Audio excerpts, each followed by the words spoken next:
بسم الله الرحمن الرحيم. اللهم صل على محمد وعلى آل محمد كما صليت على إبراهيم وعلى آل إبراهيم إنك حميد مجيد.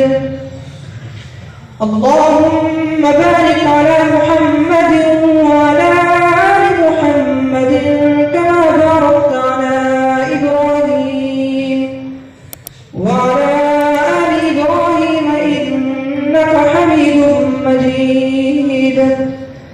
باب قول الله ونضع الموازين القسط ليوم القيامة وأن أعمال بني آدم وقولهم توزن. وقال مجاهد القسطاس العدل بالرومية. अगर कौलहम पढ़ना है तो फिर यूज़म पढ़ना। यूज़म जो है वो दूसरे उसके बाद में है वहाँ अतवालहम। कौलहम के बाद यूज़म पढ़ जाए। وقولهم يوزن. وقال مجاهد القسطاس العدل بالرومية.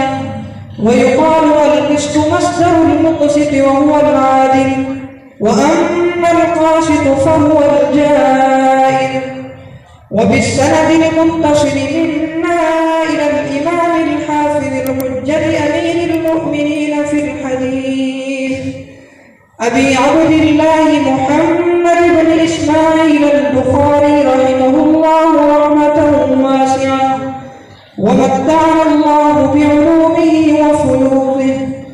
قال حدثنا أحمد بن أشكاب قال حدثنا محمد بن فضيل عن عمارة بن القعقاع عن أبي زرعة عن أبي هريرة رضي الله تعالى عنه وعنهم قال النبي صلى الله عليه وسلم: كلمتان حبيبتان إلى الرحمن خفيفتان على اللسان ثقيلتان في الميزان سبحان الله وبحمده سبحان الله العظيم.